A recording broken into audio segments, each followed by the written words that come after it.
Good morning. Good morning. Good morning. Good morning. Thought I'd put a little emotion soundtrack for us this morning. Welcome. Welcome. Hi, everybody. Come on in. Come on in. Good morning, Stephanie. Good morning, Elise. As you show up, if you want to say good morning in the chat, always lovely for me to know who's here and to know that you are active, present, which is what I am attempting to do with these lives so that we can get into a circle, a sacred circle of connection, so that we can communicate about different topics in relationship to mind body alignment. Hey, good morning, Christiane from Louisville, Quebec. My sister in law and brother are in the house. Welcome. Welcome. It's good to see all of you.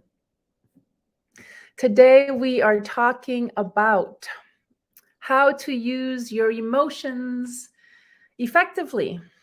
Essentially, we're going to explore, first of all, what are emotions? What are our most common emotions? How we use them, and specifically because of the work that I do, how do they show up in the body? How do they show up on our face? What can we tell by becoming expert expert um, expert and present people, experts in identifying how people are feeling from the look on their face or from how they're holding their bodies, right? I am a mind body alignment expert. That's what I spend my entire days doing, working with bodies, aligning bodies physically, emotionally, psychologically, and finding out a lot of super interesting things about us as human beings.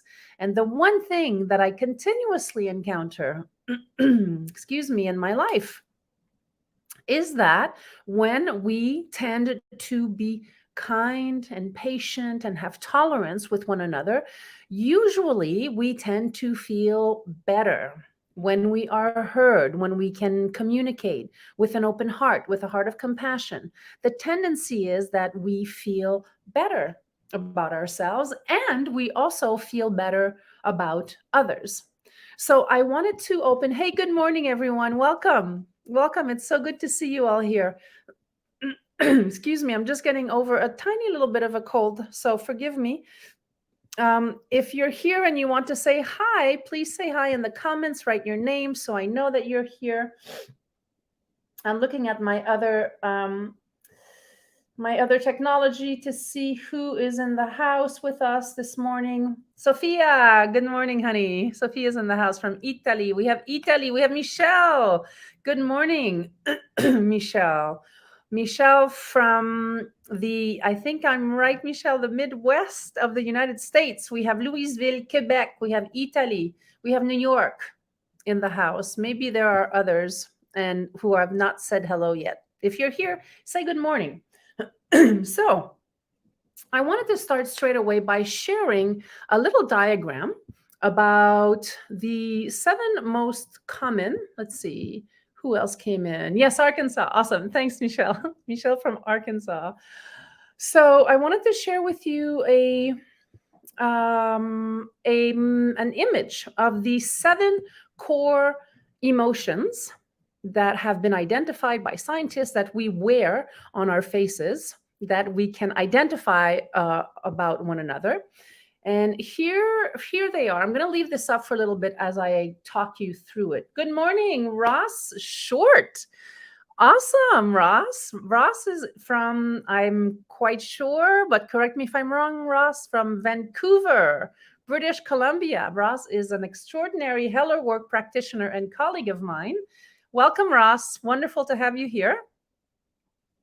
So I'm starting our session today by sharing the 7 core emotions that we can become experts at when looking at another's facial expressions. And why this is important and relevant to our live this morning is because the better you get at being able to identify what another person is feeling from looking at their face, we're not dealing with the body yet, but certainly at the face, we can start to see how people are feeling. And in a sense, the reason I wanted to share this with you is that we might become sensitized to other people's emotions and feelings. Because if we can tap in, if we can become more sensitive, more connected to other people's emotions, then we can better communicate with them. We can better hold space with them. We can evolve ourselves by becoming, quote unquote, a practical psychologist, or more, someone who is heart opened and able to identify what another person might be going through in order to better communicate with them. So I just wanted to start here with the 7 core emotions. You'll see disgust on the top left side, nose wrinkled, lip corners depressed, lower lips depressed. Then we have contempt, the dimples, the lip corners are pulled. Have you ever been in front of someone who has contempt? Anger, what does it look like when we're angry? Well, the brow is lowered, upper eyelids are raised, eyelid tightened, lips are tightened. Below, we have fear. All of us have had an experience of fear in our lives. So just notice what happens in our facial expressions when fear arises. Upper eyelids are raised, eyelids are tightened, lips are stretched, inner and outer brows raised, and the jaw is dropped when we are in a state of fear. Surprise, inner and outer brows are raised, upper eyelids are raised, the jaw drops when we're surprised. Sadness, inner brows raised. Notice how they're making quite a distinction between the brows, which part of the eyebrows are raised or lowered. Lip corners depressed in sadness. And finally, top, let's finish with happiness and joy. What happens when we feel happy and joyful? Our cheeks are raised, our lip corners are pulled, excuse me, upwards. So I wanted to start our session today with these 7 core emotions that you may be able to identify and distinguish in others in order to assist us in becoming sensitized to another person. And why is that important? Well, there are many reasons why it's important, but in the context of today's live, in our talk today, in our Q&A today, the reason why it's important and relevant is because when we are able to tap into how another person is feeling, usually it heightens our level of emotional intelligence and our capacity to communicate with another person on their level.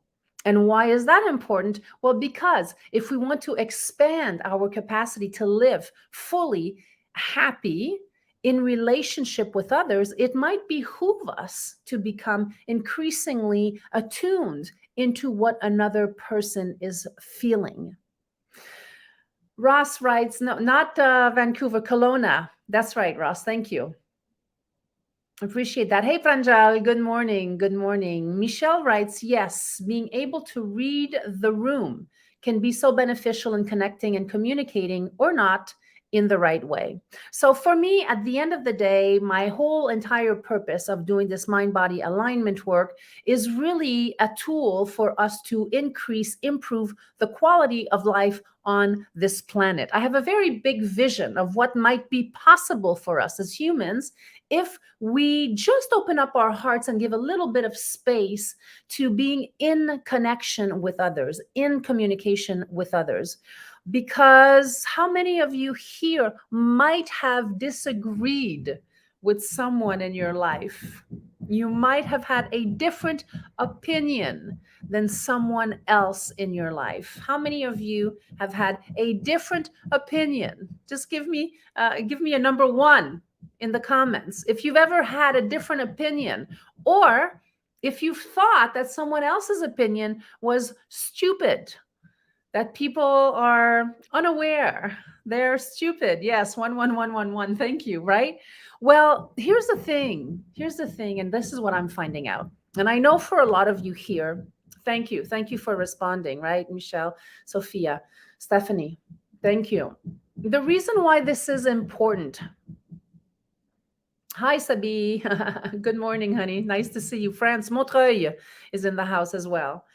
So why is this important? Well, because if we're going to be living on this planet, and the way that it's looking like right now globally is that it's a major mess in many, many parts of the world. They just had a riot that I read about this morning in Brazil that very much resembled the insurrection that we had January 6th of last year in Washington, D.C. So doesn't seem like there's more and more harmony coming upon us. It looks like there might be more discord. So if you and I focus on raising our consciousness, if you and I work on becoming more aware, more grounded into how we feel about things, we can have more control over how we express what we feel and how we feel. And in so doing, this raises your emotional intelligence quota. Does this make sense for you? Does this make sense for you? Please give me a 1 in the comment if this makes sense for you. So the whole idea of this work that I'm doing with you, that I want to share with you, is for us. Thank you. Ross writes, we are like any other mammal, but we haven't elevated our consciousness. Yeah, for many of us, we have not elevated our consciousness. I think though, I am a hopeless optimist, and I'm very encouraged by the fact that you're here with me, which means that we might be looking to raise our level of consciousness, right? And so there's nothing here that I'm sharing that is groundbreaking, right? Maybe sometimes some of my research will bring about some new information, but the basics, the foundation of what I'm sharing, it's not anything that we don't know already. However, how many of us are willing to say that I want to become more present, more emotionally intelligent, so that I might learn to communicate, listen with more of an open heart than a closed heart, because I disagree with someone's point of view. Now, there's a lot to disagree with in the world. I don't necessarily agree with how women are treated in many parts of the world, that they are minimized or put aside or abused in many ways. In many societies, we're still living in archaic times. And so the more I'm able to view this, doesn't mean that I'm not angry about it and that I can't express anger, but I want to express my anger intelligently.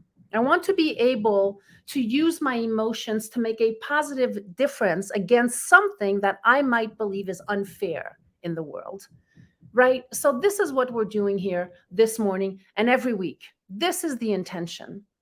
So for this week, how do you use your emotions intelligently?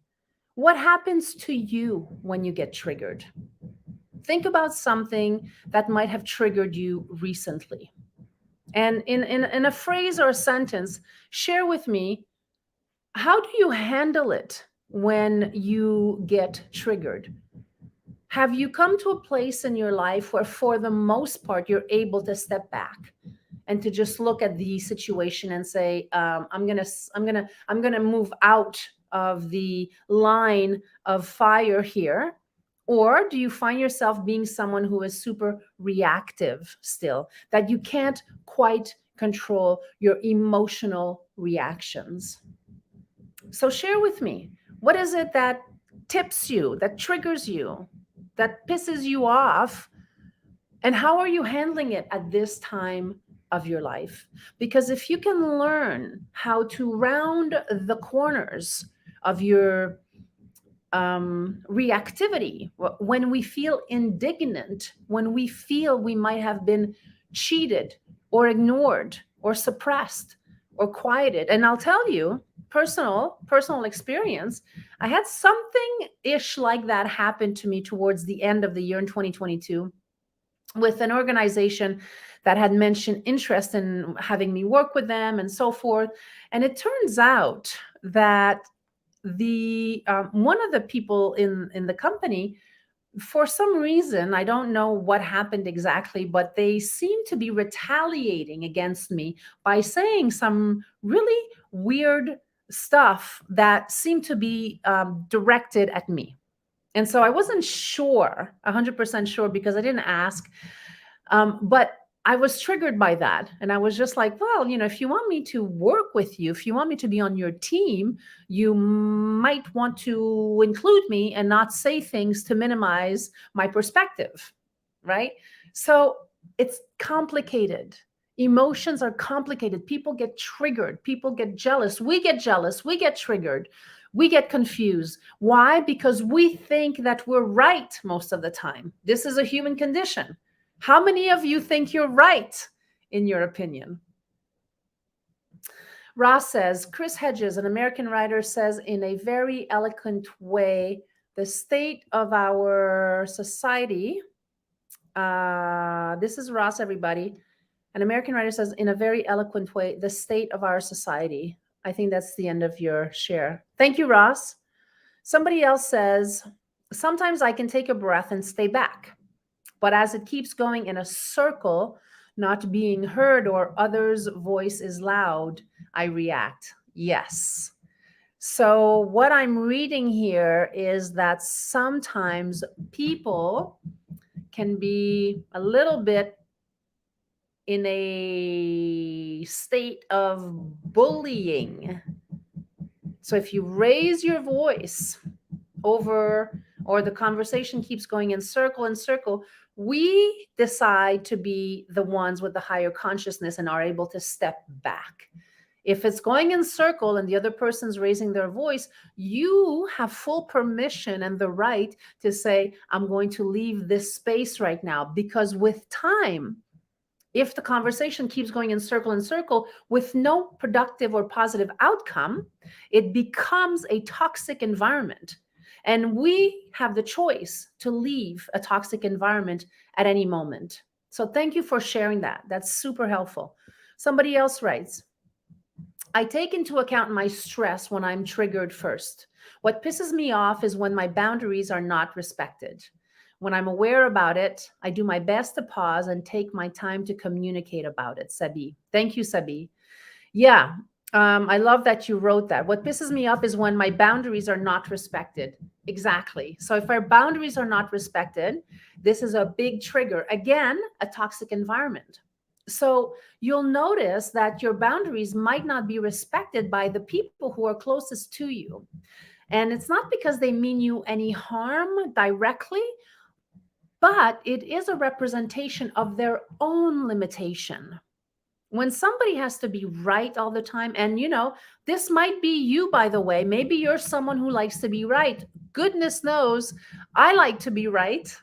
And the more I learn, the more I practice, the more I get in relationship with humility, the more I am in relationship with my spiritual practice, it helps me to slow down and to be able to watch another, to listen to another from a heart of compassion. Clearly, my practice as a Hello Work practitioner has really helped me with that as well, because I'm there to help people, to support people.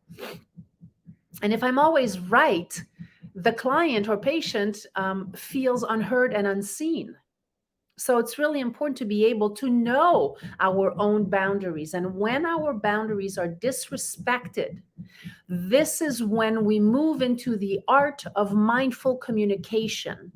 And that's a tough one, because when we are disrespected or boundaries are disrespected, we can lose it. And at that point, all common sense and mindful language leaves us because we're under attack. Essentially, somebody has attacked us. And so what we want to do is react. We want to fight back. So this is such a crucial point in learning how to be in difficult conversations, how to be in difficult situations, and not allow for the emotion to get fired up, so that we might be able to respond in a way that is mindful and calm. But that doesn't mean that you allow the other person to step all over you. It's a very important distinction, because sometimes I've had that happen where people think, oh yes, mindful communication, it's all about, being nice and this, that, and the other. And I'm telling you that it's not.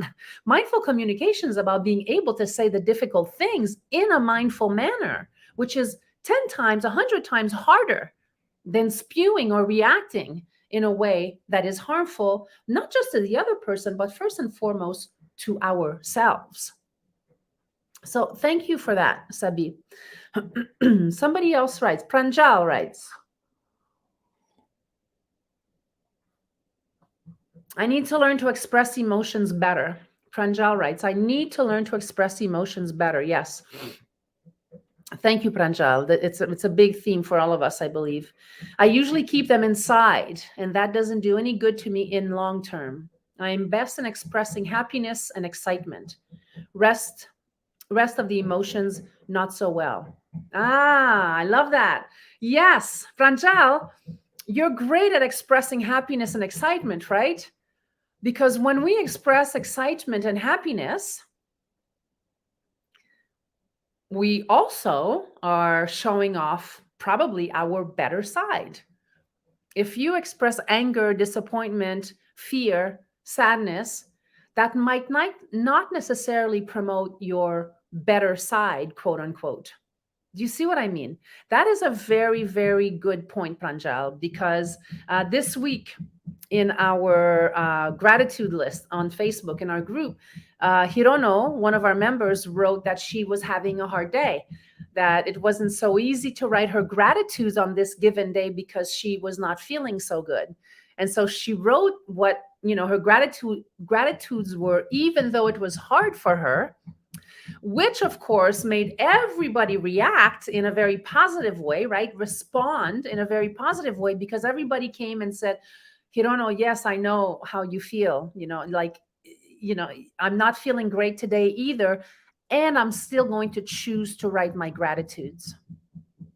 So the idea, Pranjal, it's really good that you wrote this, and it's really good that you're aware, because expressing happiness and excitement are good feelings. But then what happens when you're not feeling good, or when you get in an argument with your spouse for whatever reason, or with a loved one, or just in general, if we are in a state of reactivity on any given day and we don't feel good and we respond abruptly to someone else? Well, the first thing that we need to learn when that happens is forgiveness. We have to forgive ourselves because we're human.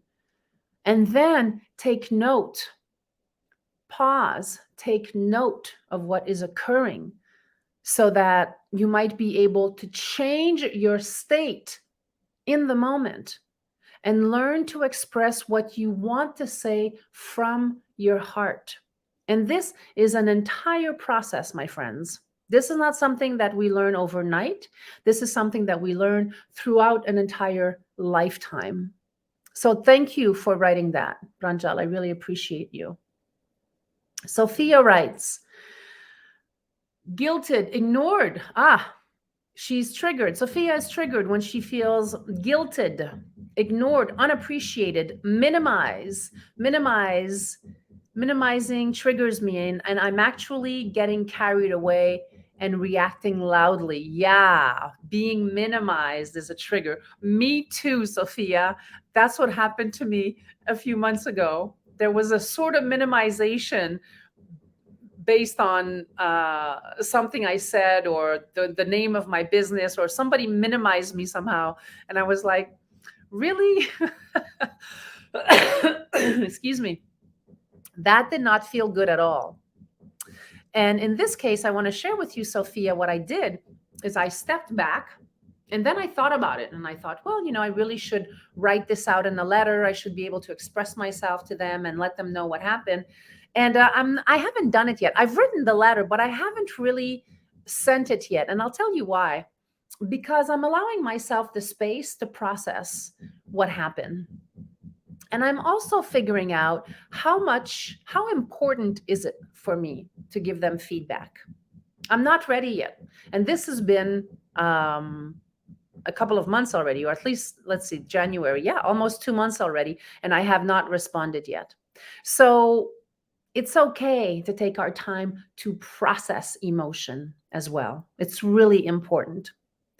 And then when you don't feel good, and as you are learning to become more mindful communicators, to step out of any toxicity, out of a toxic environment, if you can't say anything that is going to add something to the space, it's better to leave. My rule of thumb, if you want to know, I'll share with you. My rule of thumb is always to leave a place, person, or situation better than I found it. And if I can't, this is a big mantra for me. If I can't do that, usually I'll excuse myself and leave the space. Because if I can't be productive in a space, there's no point in me staying there and stewing. It doesn't make any sense. And then I take my time to process it. And if I need to communicate it, I will when I'm ready, without being pushed into having to respond in a certain way. Thank you, Sophia. Ross writes, keep doing what you're doing, AM. You're beautiful inside and out. I love you. Have to go, client. Thank you, Ross.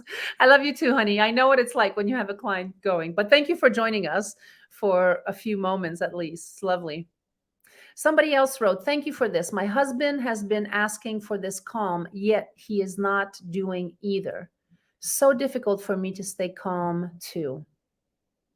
My husband has been asking for this calm, yet he is not doing either. So difficult for me to stay calm too. Yeah.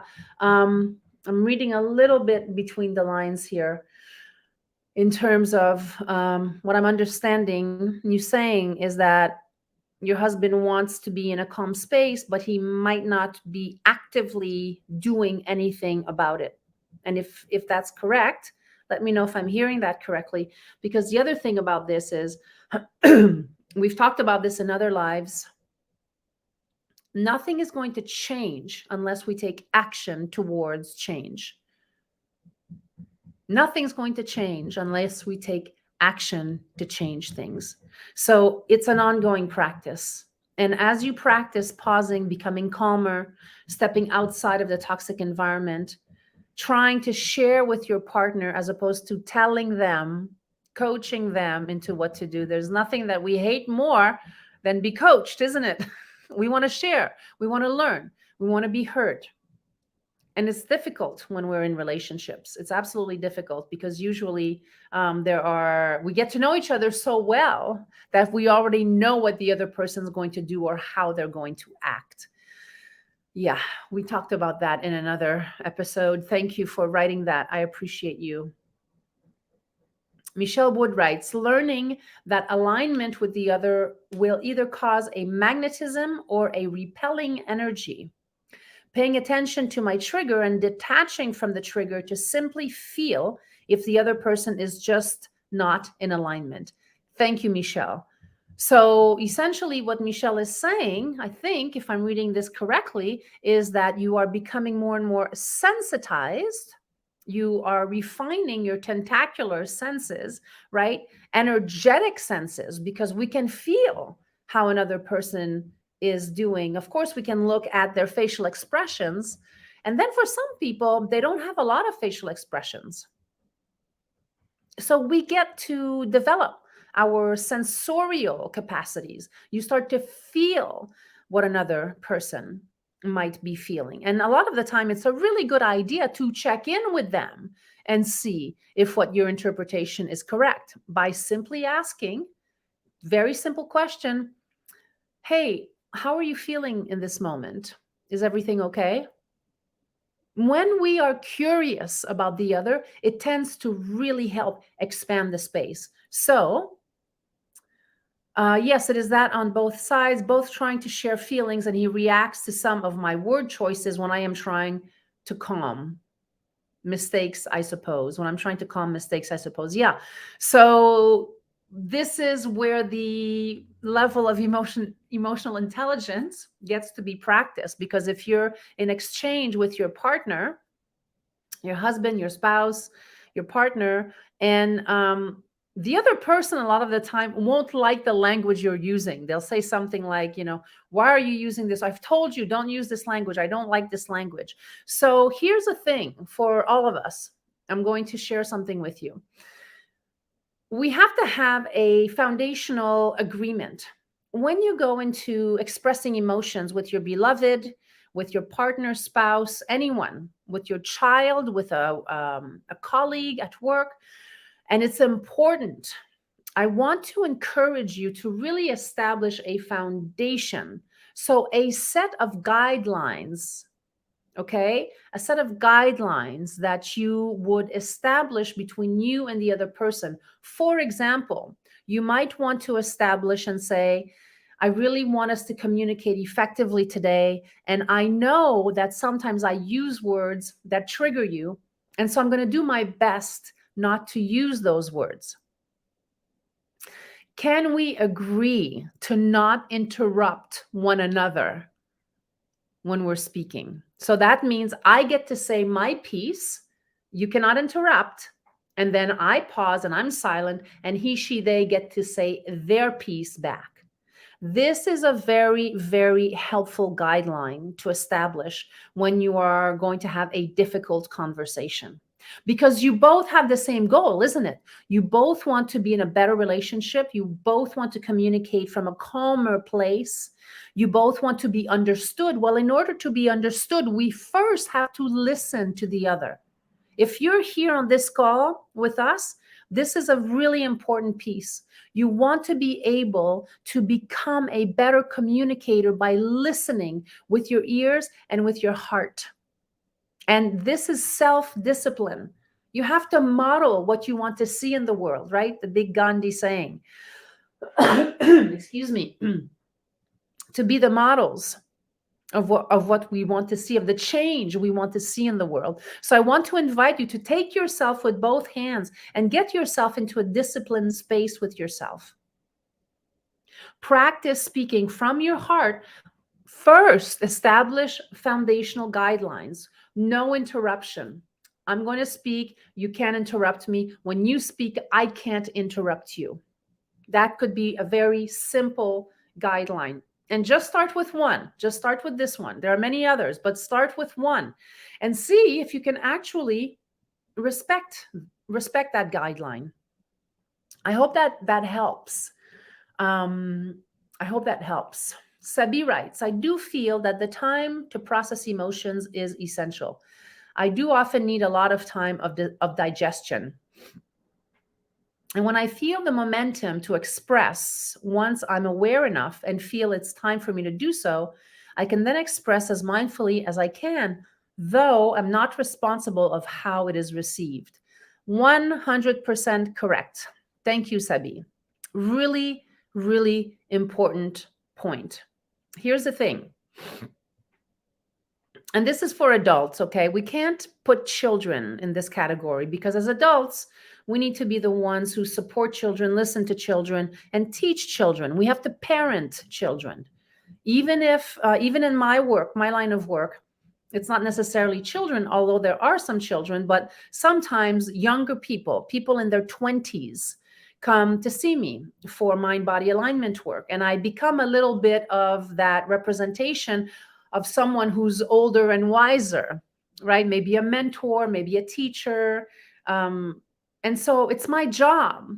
It's my job to be able to assist them in taking a wider perspective. That's what I focus on, right? Looking at the glass half full, but specifically taking a different perspective, shifting how you view things, shifting your perspective of how you view things in order to expand your capacity to intake information from a more tolerant perspective.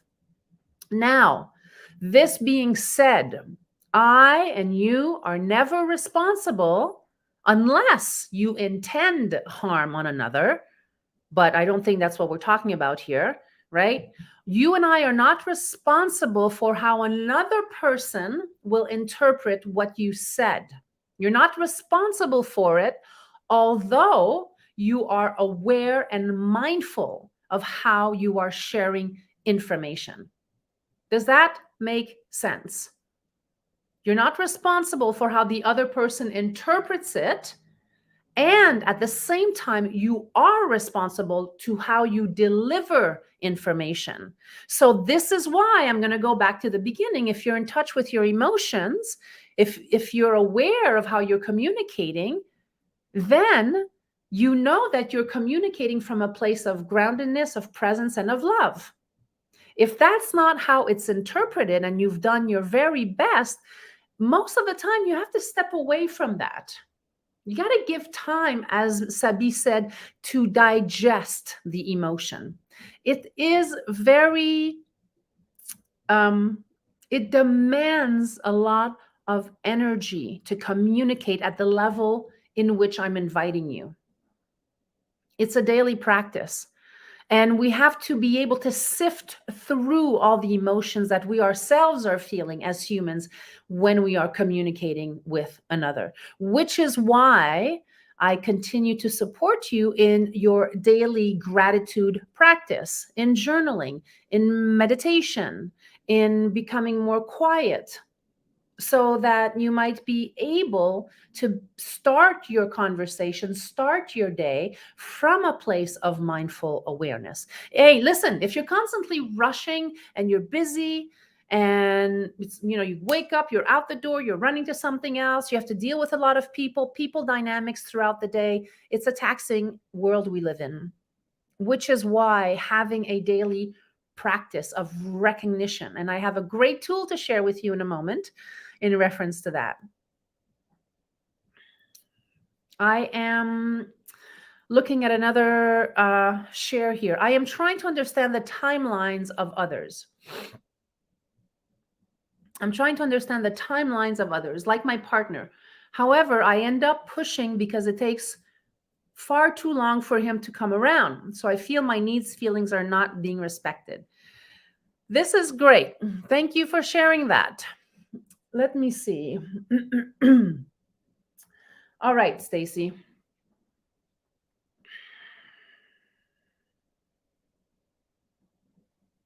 So there are two things I'm reading in your comment. I'm going to repeat it. I'm trying to understand the timelines of others. Good, like my partner, she says. However, I end up pushing because it takes far too long for him to come around. So I feel my needs, feelings are not being respected.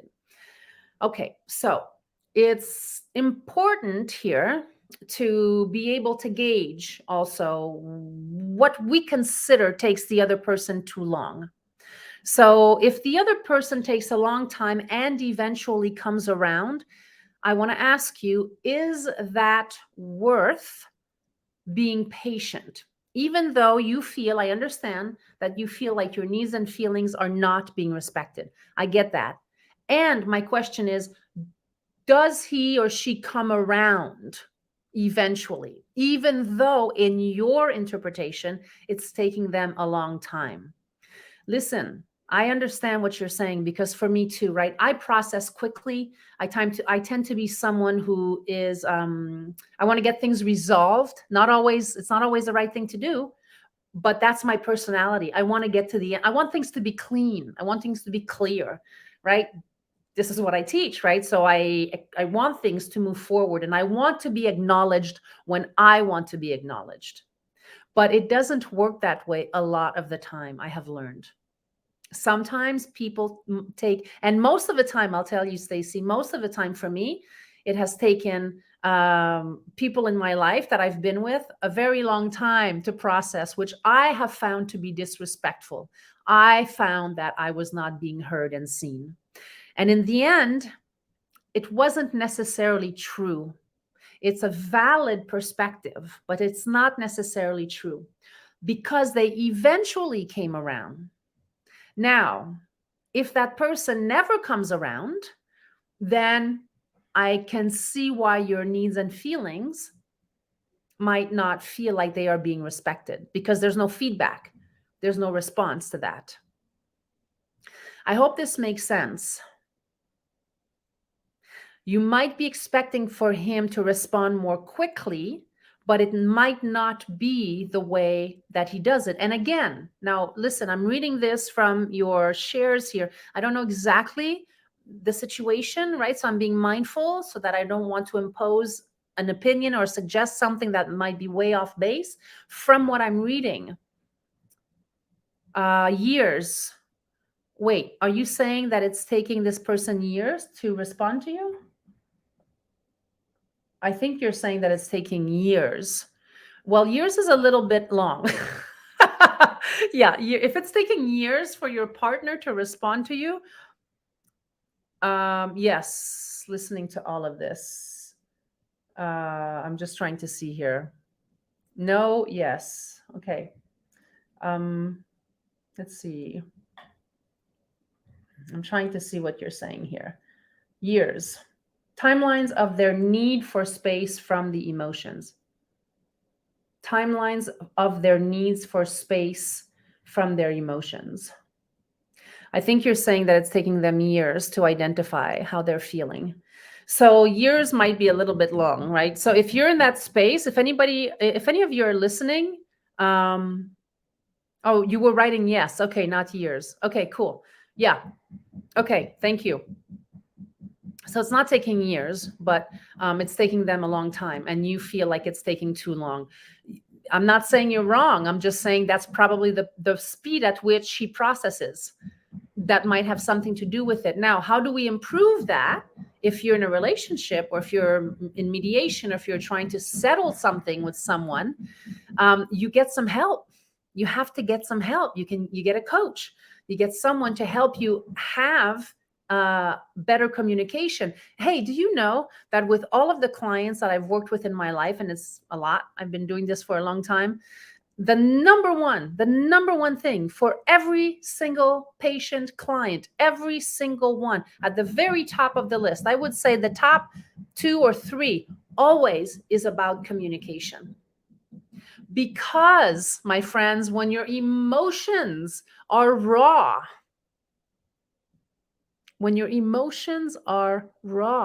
it's very, very difficult to communicate from a place of mindful awareness. Can you relate to this? If your emotions are raw, very difficult to communicate mindfully. Let me know if that makes sense to you. Hey, it was hard for me too. It still is. This is why we practice what we practice. This space of becoming more sophisticated with how we feel, with our emotions. And when it's really makes sense, awesome. Thank you. Right? When we are feeling ignored or not listened to, we're going to be triggered. And when we're triggered, it's very difficult to communicate effectively. So here today, I would like to share a few tips, pointers for you that I hope will be helpful. And please know, it's difficult work. It's hard work. All of this mind-body alignment that I'm sharing with you, it's hard work. This is why living in a world of quick tips and scrolling and reading these great quotes, it's helpful, it's awesome. I am here to tell you that I'm in the business of doing deep work to address conversations around mind-body alignment that can be challenging. How do we deal with mindful communication? How do we deal with strong emotions? How can we cultivate a heart of compassion when we are super angry at someone? And usually when we're super angry with someone, it's because that person has betrayed us in some way. Betrayal is a huge emotion that we don't always put our finger on, but is what I have found to be very true in most people. When there's a lot of anger between people, it's because one of them has felt betrayed. And when we're betrayed, then we're falling into the paradigm of trust. We can't trust anymore because we've been betrayed. Can you relate to what I'm saying? Let me know in the comments. Can you relate? If you've been betrayed, how on earth are you going to trust again? This is what we're doing here. We're exploring the deeper layers of the emotional content of your being so that you can become more effective, more proactive in how you communicate. Okay, I want to share with you a couple of things. Aside from the basic emotions that I showed you at the beginning of the talk, to start by taking a look, excuse me, at the impact of your emotions. Take a look at the impact of your emotions. This is super important. Stacy writes, oh, absolutely, can relate to the raw emotions and betrayal. Yeah.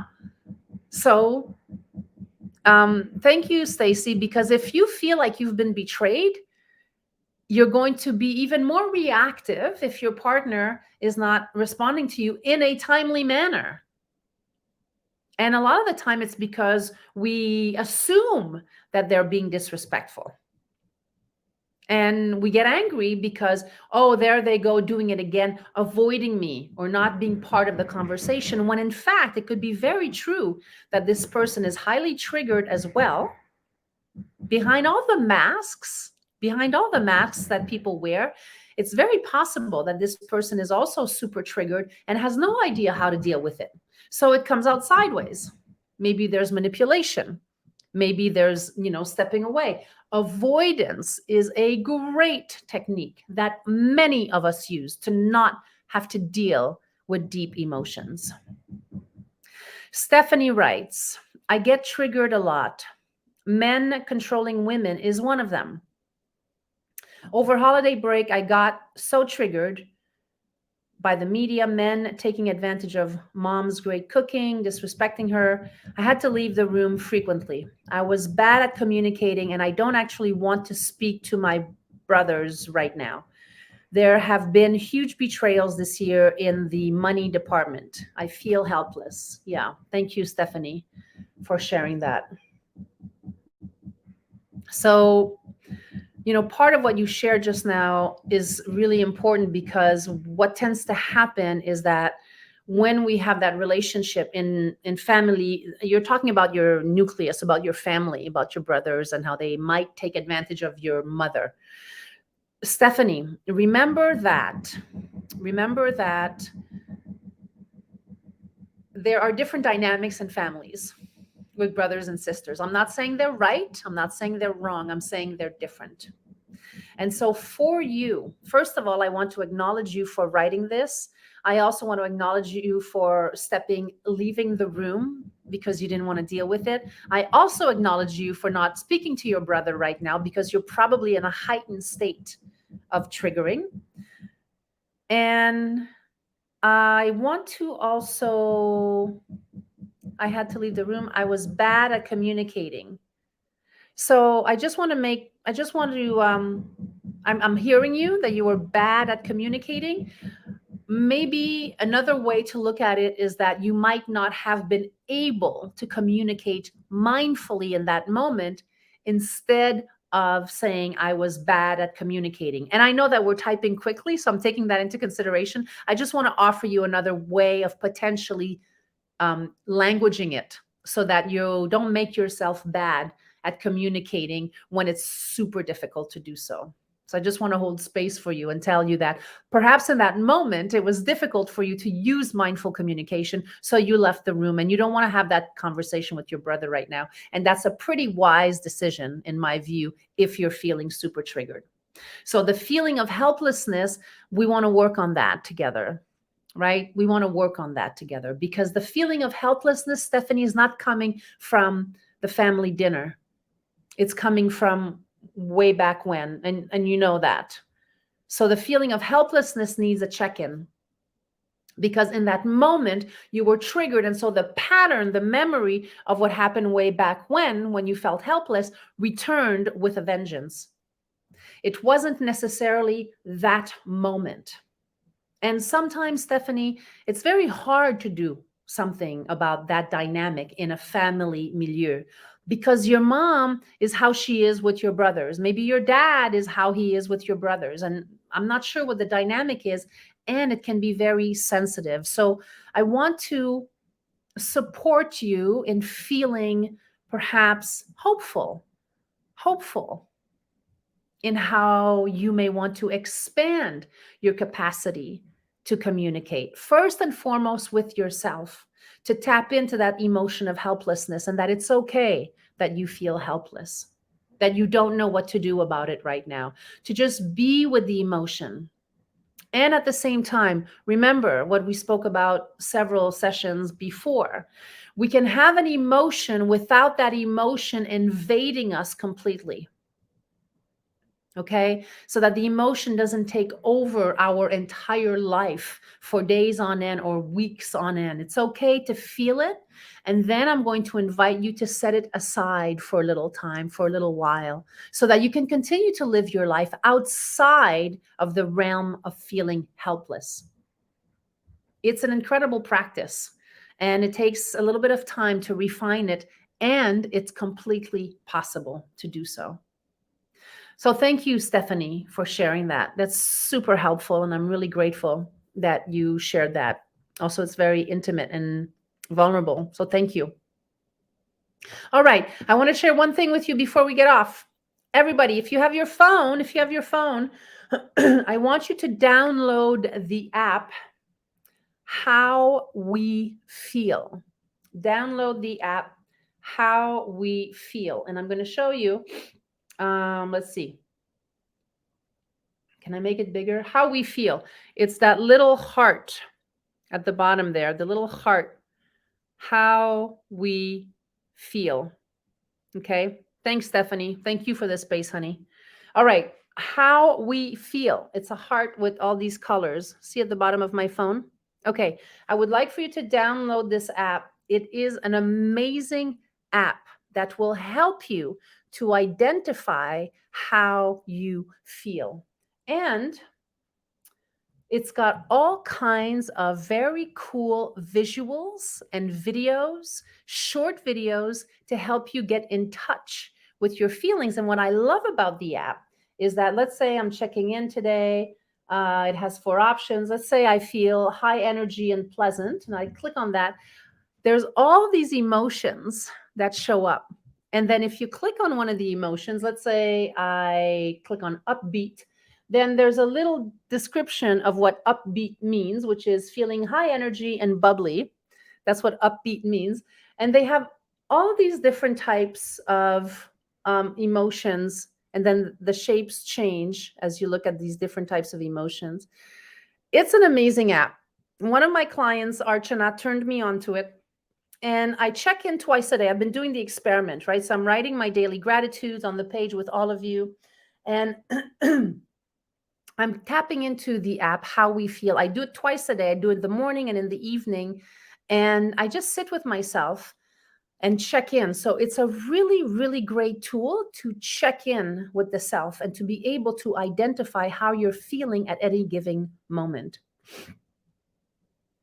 Sabi, right? It seems to be an interesting app. Wow. It's very pedagogical. It is pedagogical. It's an incredible learning app. I encourage you to download it. It's one of the best designed apps that I've seen so far, and especially in relationship to our emotions and feelings. I would love to hear your feedback about the app. I'm going to talk about it on our Facebook group page. But if you download it and you start to use it, give me some feedback about how you feel about the app, that is called How We Feel. And give me some insight as to what you think about it. It's one of the best ones that I found out there. And I'm doing the experiment. I'm checking in twice a day. And the more I check in, the more I get to pause and be with myself and just learn to develop a closer, more loving relationship to how I feel, and that I'm allowed to feel how I feel without that feeling. If it's a feeling of lack or negativity or sadness or fear, I can still feel that. And I also have the power to not let it consume me so that my entire day is sunk into this sensation, for example, Stephanie, of helplessness or of feeling alone or of feeling sad. You can always connect to our Facebook group page, right? If you're feeling that way, please connect. Please know that you're not by yourself. All of you, I'm so grateful that you're here. Continue to tap in, continue to write your gratitudes, even if it's not every day. Begin again. Stay connected to our circle of creation, because it is in circle, it is in community that we heal, because we can read each other. We can find out that we're actually much more alike than we are different. Elise writes, yes, this is a great way to start identifying my emotions. Yes, Elise. Thank you. Thank you so much for being here. We are at the end of our session today. Last thing of next week. What am I talking about next week? I wanted to give you a little heads up. I am talking about how to focus on yourself by answering 2 questions. Am I happy? How can I love myself?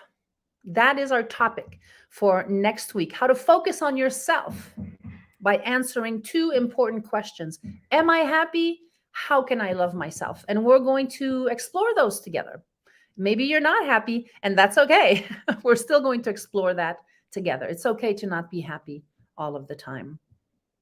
Bonjour, Karine. My niece was also here. That's wonderful. Thank you for being here. I love you all. Mwah.